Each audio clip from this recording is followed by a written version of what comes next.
జై శ్రీమన్నారాయణ. కిష్కింధాకాండలో లక్ష్మణుడు సుగ్రీవునితో అంటూ ఉన్నాడు, సుగ్రీవా, ఉపకారము పొంది మళ్ళీ ప్రత్యుపకారము చేయనటువంటి వాడిని కృతఘ్నుడు అని అంటారు. కృతఘ్నః సర్వభూతానాం సవధ్యః. కృతఘ్నుణ్ణి లోకములో ఎవరైనా చంపవచ్చట. అంత ఘోరమైనటువంటి వాడు కృతఘ్నుడంటే. ఓ సుగ్రీవా, పూర్వము స్వయంభువమనువు ఒక కృతఘ్నుణ్ణి గురించి చాలా కోపము వచ్చి ఒక శ్లోకం చెప్పాడు. ఆ శ్లోకాన్ని ఈనాటి వరకు లోకాలన్నీ గౌరవిస్తూనే ఉన్నాయి. ఆ శ్లోకమేమిటో చెప్తూ ఉన్నాను, విను. బ్రహ్మఘ్నే చ సురాపే చ చోరే భగ్నవ్రతే తథా నిష్కృతి విహితా సద్భిః కృతఘ్నే నాస్తి నిష్కృతి. అంటే అర్థమేమిటో చెబుతూ ఉన్నాను, విను సుగ్రీవా. బ్రహ్మహత్య చేసిన వానికి పెద్దలు ప్రాయశ్చిత్తం చెప్పారు. మద్యపానము చేసినటువంటి వానికి కూడా పెద్దలు ప్రాయశ్చిత్తము ఉంది అని చెప్పారు. ఇక దొంగకు వాడు చేసిన పాడు పనికి ప్రాయశ్చిత్తం ఉంది. శాస్త్రనియమము తప్పినటువంటి వాడికి కూడా ప్రాయశ్చిత్తం ఉంది అని పెద్దలు చెప్పారు. కానీ కృతఘ్నునికి మాత్రం ప్రాయశ్చిత్తమే లేదన్నారు. సుగ్రీవా, రామునితో నీ పని చేయించుకున్నావు. ఇప్పుడు నువ్వు రాముడికి ఇచ్చిన మాట ప్రకారము ప్రత్యుపకారము చేయవలసినటువంటి సమయములో నువ్వు ఆ సహాయమే చేయటం లేదు.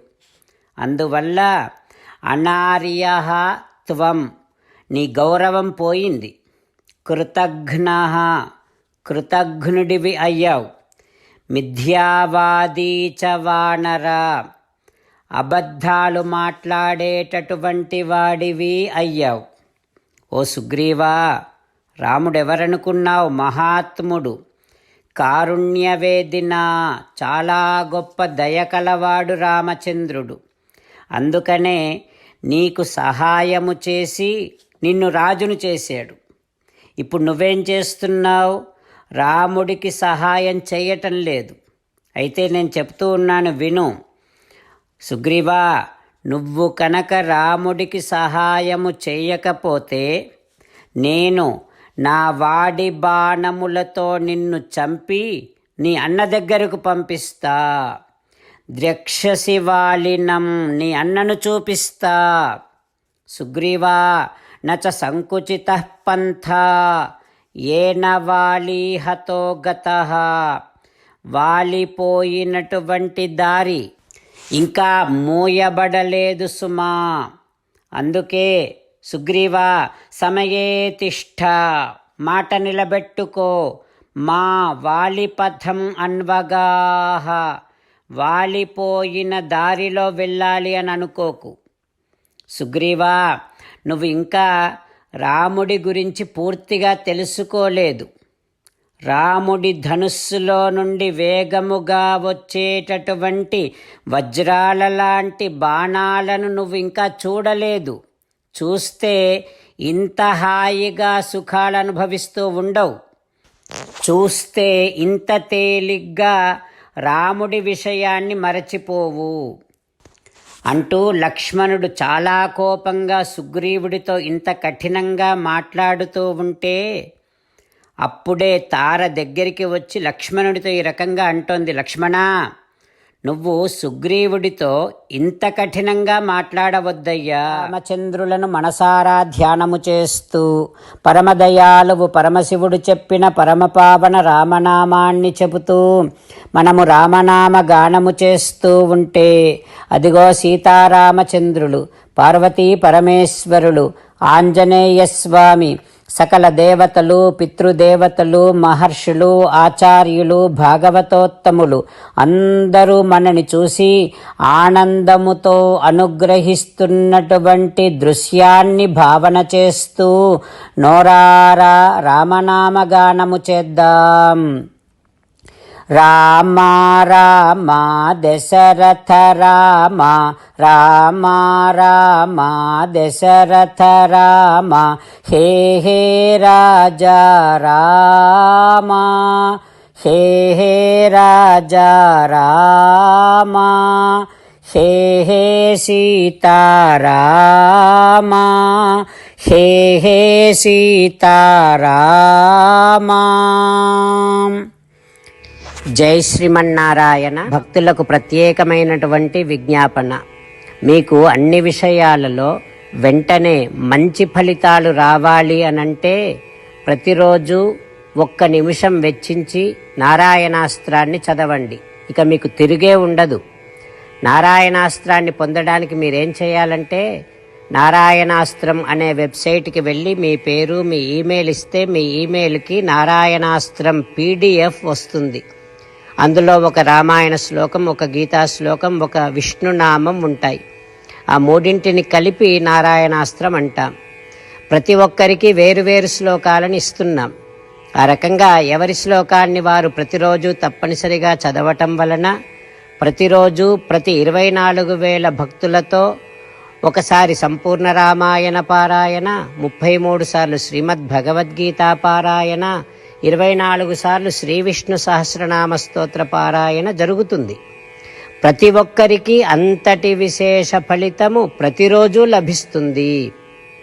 అందుకని మీరు, మీ కుటుంబ సభ్యులు అందరూ ఒక్కొక్కరు ఒక్కొక్క నారాయణాస్త్రాన్ని వెంటనే పొందండి. జై శ్రీమన్నారాయణ. శ్రీమద్ భగవద్గీత సారాంశముగా 18వ అధ్యాయములో 65 నుంచి 69 శ్లోకముల ద్వారా శ్రీకృష్ణ భగవానుడు మనందరినీ ఒక 8 పనులు చేయమని చెబుతూ పరమాత్మ ఈ రకంగా అంటూ ఉన్నాడు. ఎవరెవరైతే నేను చెప్పిన ఈ 8 పనులు చేస్తారో వారందరూ నాకు చాలా ఇష్టమైన వారవుతారు. అప్పుడు వారిని నేను సకల పాపముల నుండి, సకల దుఃఖముల నుండి విముక్తులను చేసి నా అంతటి వారిగా చేసుకుంటా, తరగని ఆనందాన్ని అనుభవింపచేస్తా. నిజమే చెబుతున్నా, ప్రమాణము చేసి చెబుతున్నా అంటూ సాక్షాత్తుగా దేవదేవుడైన శ్రీమన్నారాయణుడైన శ్రీకృష్ణ భగవానుడే మనను ఈ 8 పనులు చేయమని చెబుతూ ఉన్నాడు కనుక, హో శ్రీమన్నారాయణ, కరిష్యే వచనం తవ, తప్పకుండా చేస్తా, నువ్వు చెప్పినట్టే చేస్తా అంటూ మనం ప్రతిరోజు దేవదేవుడైన శ్రీమన్నారాయణుడికి ఈ రకంగా మాట ఇద్దాం. హో శ్రీమన్నారాయణ, నువ్వు చెప్పినట్టే నేను నిన్నే సంతతము ధ్యానము చేస్తూ ఉంటా. హో శ్రీమన్నారాయణ, నువ్వు చెప్పినట్టే నేను నీ భక్తుడిగానే ఉంటా. హో శ్రీమన్నారాయణ, నువ్వు చెయ్యమన్నట్టే నేను నా విధులను, కర్తవ్యాలను నీ సేవగా, నీ తృప్తి కోసమనే సక్రమంగా నిర్వర్తిస్తూ ఉంటా. హో శ్రీమన్నారాయణ, నువ్వు చెప్పినట్టే నేను నీవాడిని అనే మహావిశ్వాసాన్ని సంతతము కలిగి ఉంటూ నా హృదయములో నీకే నమస్కరిస్తూ ఉంటా. హో శ్రీమన్నారాయణ, మామేకం శరణం వ్రజ, నన్నొక్కడిని మాత్రమే శరణు వేడుకో అని నువ్వే అన్నావు కనుక నేను నిన్ను ఒక్కడిని మాత్రమే శరణు వేడుకుంటా. హో శ్రీమన్నారాయణ, మా శుచః, ఇక దుఃఖించకు అని నువ్వే నాకు భరోసా ఇస్తూ ఉన్నావు కనుక నేను ఇక దుఃఖించను.